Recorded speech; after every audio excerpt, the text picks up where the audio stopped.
This tale of two cities of a desert morning. Atomic age is born. A scientific thunderbolt gives a preview of its destructive force.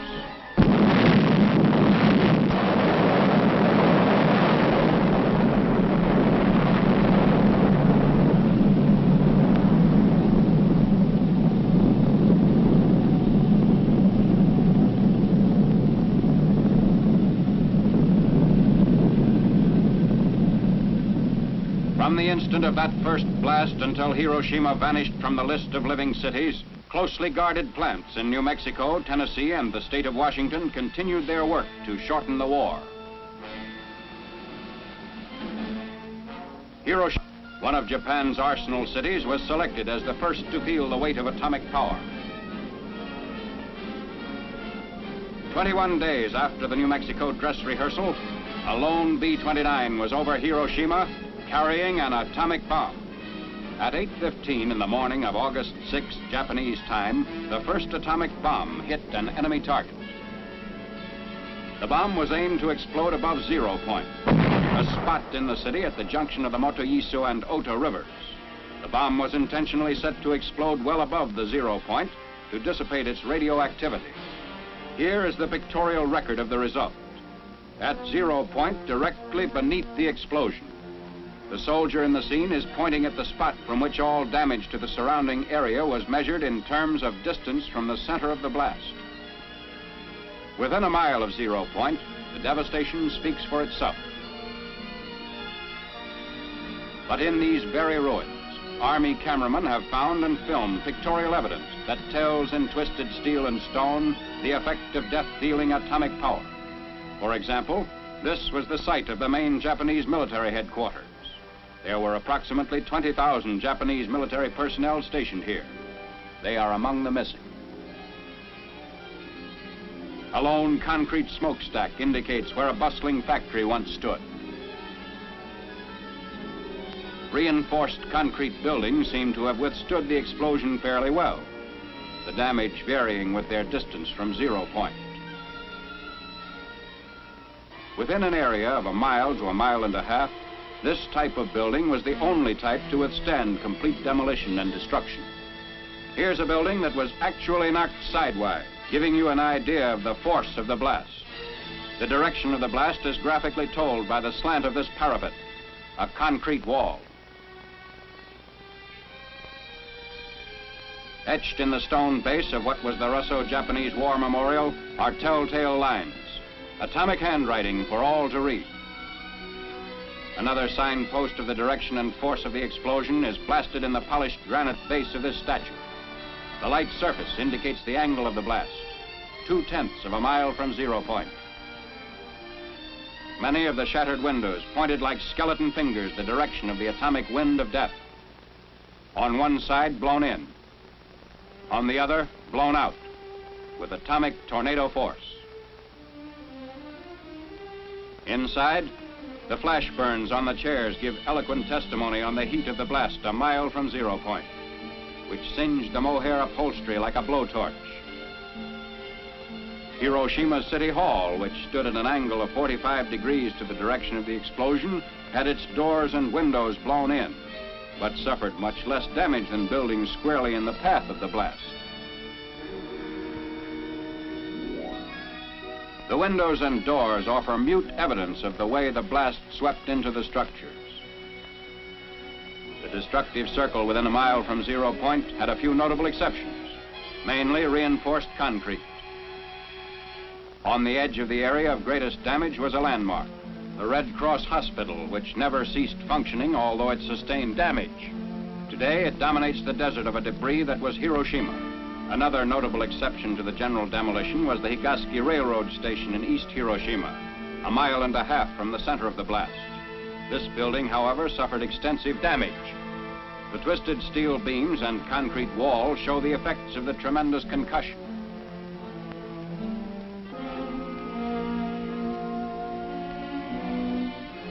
What's left of the Commercial Museum, within 2/10 of a mile of 0 point, also gives indication of the tremendous push of the explosion. The downward force of the blast turned the roof of the Commercial Museum into a reservoir. Amazingly enough, bridges did not suffer too badly at Hiroshima. This steel rail bridge, 1 mile from 0 point, had the side toward the explosion virtually blasted by flying particles, which removed almost all the paint. But the side away from the explosion did not need a new paint job. Roads in the area fared better than buildings or bridges. Shortly after the fires died down, traffic was resumed. Today, these highways through the ruins are again in use. Beside our military traffic trudge the survivors of vanished Hiroshima, the first city in history to be atom-bombed into oblivion. Even 4 miles away, the effects of the atomic blast were felt. Although a hill between the novitiate of the Jesuits and 0 point lessened the intensity, windows of the main building were shattered.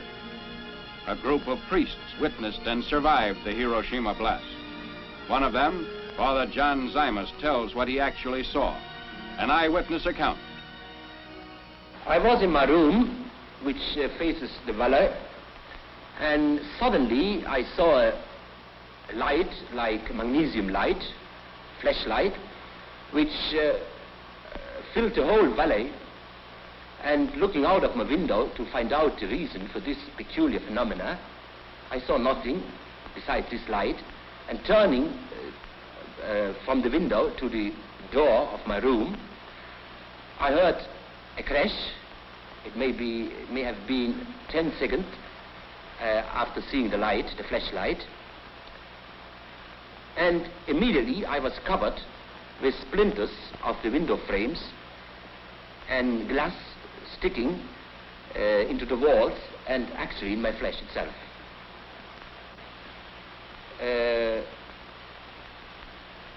After a while, we saw a procession of people coming from the outskirts of the city up the valley. Many of them, most of them, were wounded, especially the parts of the body which were not covered by clothes, like hands, feet, back. All of us who lived through this experience at the spot estimate the numbers of dead at least at 100,000. What is your opinion as to the story that the ruins of the city emitted deadly rays? Well, I think that it's just a rumor, because I myself and others of us have worked in the city itself immediately after the explosion for several hours, and we felt no ill effect at all. After Hiroshima, Tokyo wondered when the next atom bomb would fall. They did not wonder long, because the president delivered an ultimatum: surrender or face complete destruction. The Japanese ignored the ultimatum. It was evident that atomic power to break the enemy must become the tale of 2 cities. Nagasaki was selected to become target city number 2. Exactly 3 days after Hiroshima, a B-29 set out for Nagasaki. Instructions were precise. To the north, Japan's greatest torpedo plant. To the south, steel and arms works were located in the heart of the city. The bomb was aimed midway between the 2 plants to cause greatest possible damage. Because the plants were located in a valley, surrounding hills shielded most residential areas and concentrated the damage on the industrial section. At 10:58 the morning of August 9th, the bomb was exploded above the city, and in the towering mushroom, Japan could read its doom. This was more than a routine bombing. It was the funeral pyre of an aggressor nation. The bomb had been purposely exploded high, so that the greatest part of its radioactive material was dissipated in the stratosphere.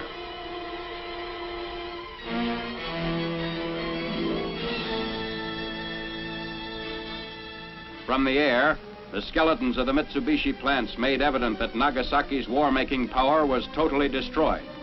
For the valley area of little more than 3 square miles, blast and fire reduced the industrial plants and surrounding buildings to blackened rubble.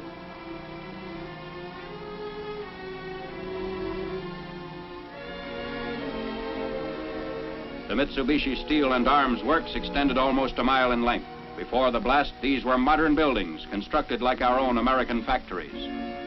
Closer examination of the ruin shows the same complete destruction that characterized the ruins of Hiroshima.